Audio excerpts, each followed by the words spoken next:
Bonjour à tous, j'espère que vous allez bien. On se retrouve aujourd'hui pour notre mise à jour quotidienne de ce qu'il se passe sur le marché. On va faire comme d'habitude Bitcoin, Ethereum Hyperliquid ainsi que Ethena. Mais avant de commencer, n'oubliez pas de vous abonner à la chaîne si ce n'est pas déjà fait, car c'est très important pour son développement. N'hésitez pas à liker les vidéos ainsi qu'à mettre des commentaires, surtout si vous voulez que j'analyse vos altcoins. Allez, on commence. Pour Bitcoin, on avait fait un ATH et on était reparti en tendance baissière à court terme. On voit qu'on était repassé sous notre 1 minute, 5 minutes, 15 minutes et même notre 1 heure. On avait eu un premier retest de ce fair value gap en 4 heures. On venait d'avoir un rebond qui avait échoué sur notre tunnel 1 heure. Et on était reparti. Ce fair value gap, il se situait sous notre tunnel 4 heures et on était repassé aussi sous notre point of control. Donc sur tout le week-end, on a eu une consolidation sur cette zone qui correspondait à notre fair value gap plus notre tunnel 4 heures. Et on a eu une tentative de retournement de tendance jusqu'à venir combler un fair value gap en 1 heure qu'on avait créé sur le mouvement qui avait permis le break de notre point of control à la baisse. Donc on était revenu sur le gap ainsi que notre tunnel 1 heure. Et ce qu'on peut observer, c'est que notre tunnel 1 heure a tenu le prix à la baisse. Derrière, on a notre prix qui est repassé sous notre 15 minutes, sous notre point of control. On essaye de pull back le 15 minutes, mais on n'y arrive pas. Et on break notre support. On repasse dans notre 4 heures. Et on voit que cette fois-ci, le 4 heures ne fait pas son travail de support dynamique parce qu'on passe complètement au travers. Et on est venu jusqu'à une zone qui était déjà identifiée, qui correspondait à ce fair value gap en 4 heures sur les 115 200, qui est selon moi la dernière zone à tenir dans notre range avant de venir faire des plus bas. C'est-à-dire que là, si on n'a pas une réaction haussière ici, sachant qu'on est hors de notre value, on voit que notre prix il a réintégré la value, sachant qu'en plus on se situe juste sous la value. Là on pourrait faire une déviation sous value, réintégration et repartir, combler à minima le fair value gap qu'on a ici sur les 116 000, 117 000.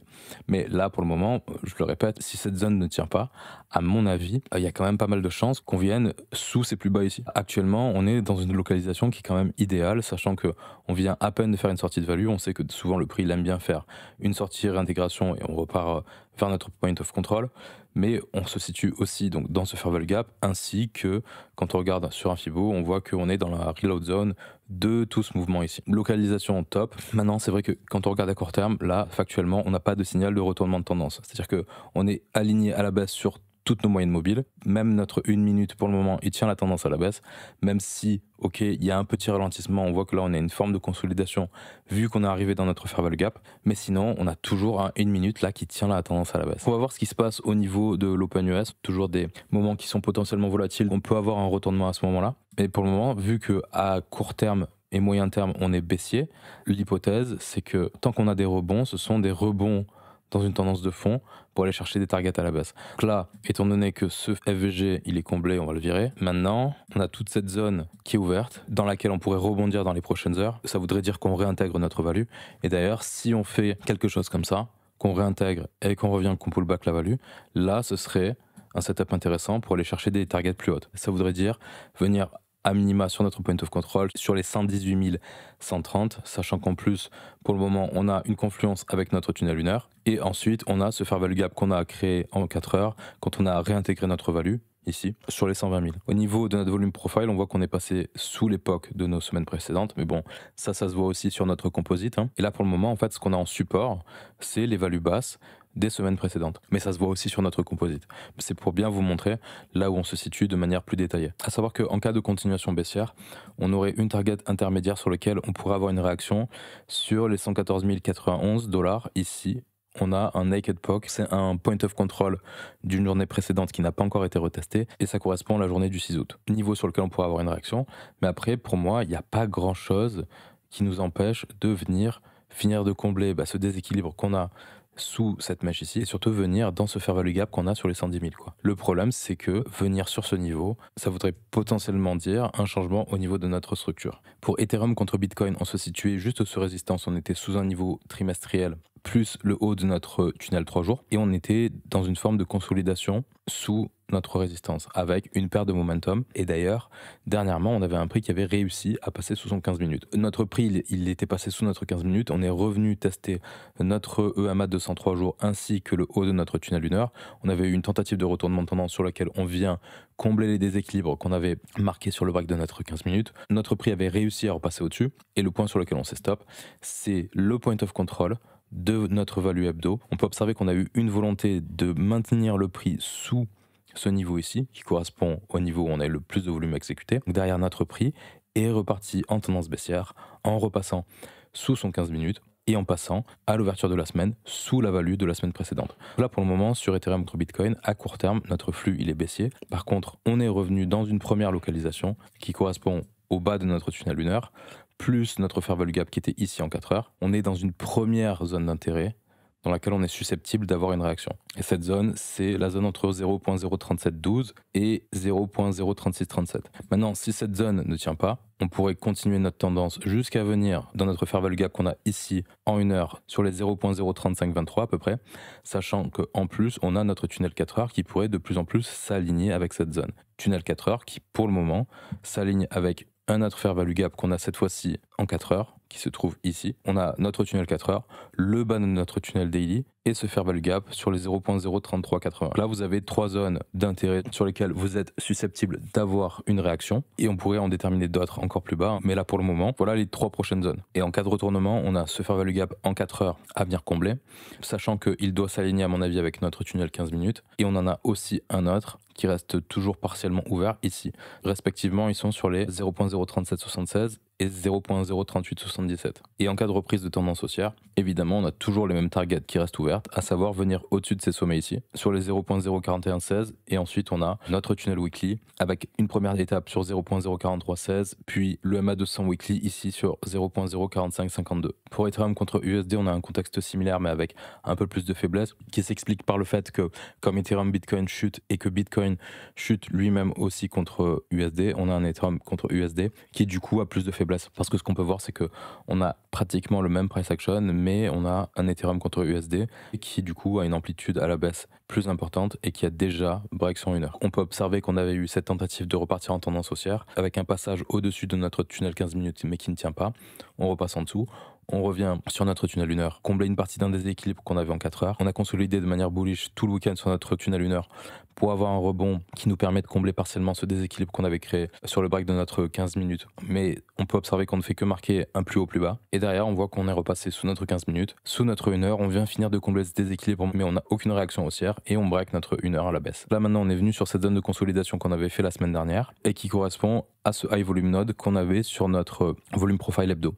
Maintenant, ce qu'on peut observer, c'est qu'on a un beau fair value gap ici en 4 heures sur les 4100, qui serait une zone idéale pour se replacer, étant donné que ça permettrait de venir chercher les stops de toutes ces personnes sous ces plus bas ici. Là, il y a une zone idéale entre 4166 et 4053. Sachant qu'en plus, ça nous ferait retester la value haute de ce volume profile hebdo. Et on voit qu'on a notre tunnel 4 heures qui s'aligne. On aurait une belle confluence de localisation ici. À court terme, c'est vrai qu'on pourrait avoir un retournement de tendance sur le niveau actuel. Mais déjà, la target initiale, ce serait de combler ce déséquilibre qu'on vient de créer dans le price action en 4 heures, sur les 4400 à peu près. Et ensuite, on aurait la fin de ce déséquilibre à combler qui reste ouvert sur 4596. Et derrière, prochaine target, ce serait évidemment de reprendre ce sommet et ensuite on a la TH. Mais sinon, en cas de continuation baissière, derrière ce fair value gap, si on ne le maintient pas, ça nous ferait revenir retester cette zone de support ici avec ce fair value gap qui est toujours ouvert entre 3717 et 3778. Au niveau du volume profile, on peut voir que on a un naked POC ouvert sur 4625 juste au-dessus de notre fair value gap ici et on en a un beaucoup plus bas aussi, juste sous ce fair value gap. Ça peut faire office de support sur les 4678. Et c'est à peu près tout pour Ethereum. Pour Hyperliquid, dernièrement, on avait eu une énième tentative de sortie de notre value haute. On était venu chercher les stops sous ces sommets ici, sur les 47,85$ à peu près. Suite à ça, on avait fait une réintégration de notre value. On était repassé dans une tendance baissière sous notre 5 minutes, 15 minutes. Sur cette correction, notre tunnel 1 heure avait fait le taf. On avait rebondi à la fois dans notre 1 heure plus un déséquilibre en 1 heure qu'on avait créé dans le price action. Et on avait fait une seconde tentative d'extraction à la hausse de la value de notre volume profile. Et on était presque venu faire un ATH. Pour le moment, l'ATH il se situe sur les 49,978$. On n'avait pas réussi à faire un ATH. Par contre, on était revenu chercher tous les stops sous ces sommets ici. Un peu comme sur Ethereum. Derrière, on voit qu'on réintègre notre value une première fois. On a eu quand même une phase d'incertitude autour de notre 15 minutes qui s'est résolue à la baisse avec une réintégration totale de notre value. On est repassé sous notre 15 minutes, sous notre 1 heure. Et on est repassé sous le point of control de toute notre structure. Plus, on est revenu sur notre tunnel 4 heures. Là, on se situe presque sur le bas de notre value. On a toujours une partie de ce fair value gap en 4 heures qui reste ouvert. On pourrait avoir une réaction haussière ici, mais pour le moment, à court terme, on n'a rien qui nous l'indique. Mon avis, c'est qu'on pourrait venir finir de combler ce fair value gap en 4 heures, sur les 42$ à peu près. Par contre, le problème, c'est que si ça ne tient pas, on viendrait, à mon avis, beaucoup plus bas. C'est-à-dire que là, quand on regarde, on a cette partie-là à venir combler. À mon avis, sauf si on fait très rapidement une déviation réintégration, ça voudrait dire qu'on vient beaucoup plus bas sur ce niveau de breakout, je pense, sur les 38 $ à peu près. Et le problème, c'est que derrière, si ce support ne tient pas, ça ressemblerait quand même à un top majeur. Ça voudrait dire que potentiellement, on revient chercher des prix beaucoup plus bas sur ce fair value gap qui est ouvert en daily sur les 28 $. Zone qui est très intéressante parce que ça correspondrait aux 50% de retracement. Là, ce qu'on peut voir, c'est que le low de cette structure, il s'aligne quasiment avec notre first stop.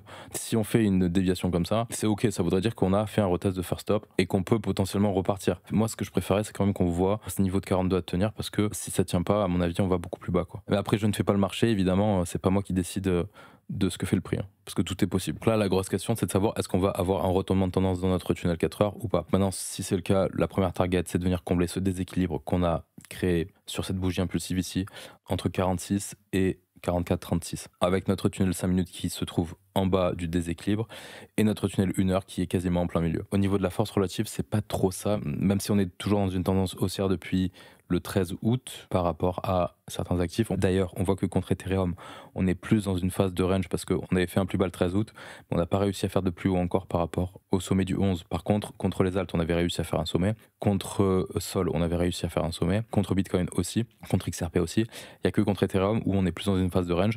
Pour le reste, on s'est retourné et potentiellement, on serait en train de faire un plus bas plus haut ici. Là, on est en attente de voir si on réussit à faire un plus bas plus haut. Voilà pour Hyperliquid. Et pour Ethena, on avait réussi à s'extraire de toute la value de notre volume profile.